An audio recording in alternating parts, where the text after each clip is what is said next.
Okay, welcome to study वाला। तो आज की इस वीडियो में हम लोग डिस्कस करेंगे नागपुर यूनिवर्सिटी नागपुर यूनिवर्सिटी के फिजिक्स एमएससी के कंपलसरी पेपर के ऊपर। आप लोगों को पता है कि ये जो सब्जेक्ट है आप लोगों का, अगर आप लोगों ने नागपुर यूनिवर्सिटी मतलब आरटीएमएनयू में फिजिक्स में एडमिशन लिए हो एमएससी के ऊपर, तो आपको एमएससी सेकेंड ईयर में कंपलसरी सब्जेक्ट जो होता है वो होता है solid state physics and spectroscopy, और एक क्या होता है, quantum mechanics two. Okay, quantum mechanics two. Okay, तो क्वांटम मैकेनिक्स को हम लोग डिस्कस कर चुके हैं कि आप लोगों को क्या पढ़ना है, किस तरह से पढ़ना है, कितने मार्क्स के क्वेश्चंस आते हैं, क्या स्ट्रेटेजी रखना है, कब से पढ़ना है, कहाँ से पढ़ना है। तो इस वीडियो में भी हम लोग जितनी भी चीज़ें हैं, छोटी छोटी और बड़ी बड़ी, आज इस वीडियो को देखने के बाद आपकी सभी चीज़ें क्लियर हो जाएंगी। उसके बाद हम लोग ये भी देखेंगे कि आपको पढ़ना कहाँ से है, ये भी देखेंगे कि पढ़ना किस तरह से है और कितना इम्पॉर्टेंट है ये आपके आने वाले पीएचडी में एज वेल एज नेट में और सेट में। बहुत इंपॉर्टेंट टॉपिक है, इसीलिए इसके ऊपर हम लोग डिटेल में डिस्कस करेंगे। तो वेलकम टू स्टडी वाला। आज की इस वीडियो में सबसे पहले आपको पता है ये चीज़ें जो एकदम कॉमन चीज़ें मैं हर वीडियो में बताता हूँ कि आप लोगों को 4 यूनिट पढ़ना होता है। ठीक है, 4 यूनिट में पढ़ना होता है। अब इसमें खास बात यह है कि नागपुर यूनिवर्सिटी के कुछ डिपार्टमेंट्स, जैसे आपको पता है, वो ऑटोनॉमस हो चुके हैं।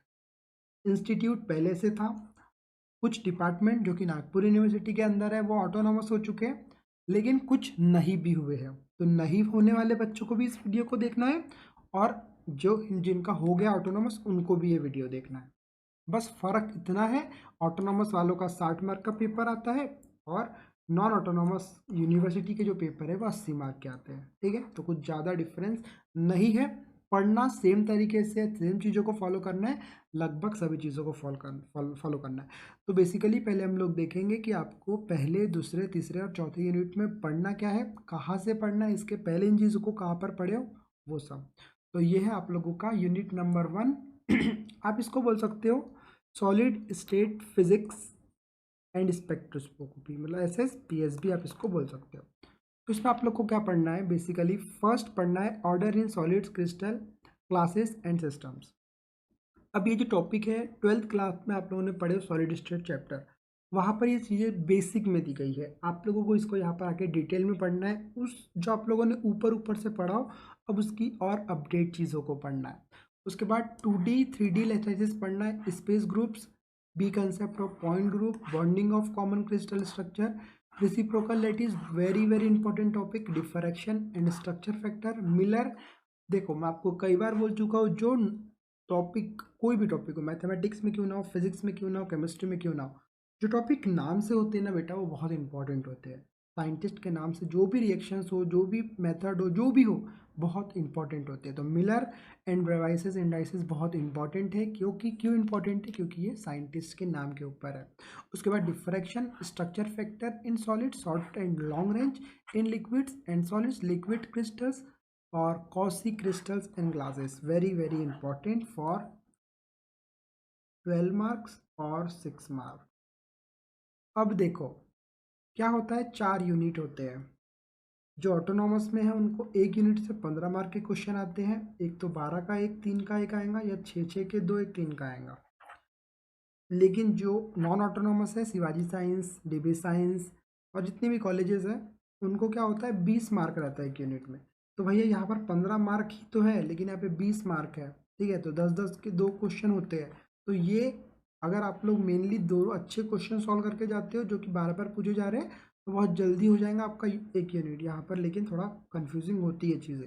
उसका हमारा क्वेश्चन, मतलब यूनिट नंबर 2 में आपको डिफेक्ट्स पढ़ना है, वैकेंसीज पढ़ना है, पॉइंट डिफेक्ट्स पढ़ना है, लाइन डिफेक्ट्स पढ़ना है एंड स्टेकिंग फॉल्ट्स पढ़ना है। Burgers factor very very important, why this is scientist names again, Burger circuit, presence of dislocation, dislocation motion, perfect and imperfect dislocations, slip planes and slip direction, dislocations, reactions, dielectric property जिसमें polarisation mechanism, और very very important again scientist name, Clausius Mossotti equation, piezo and pyro and ferro electricity.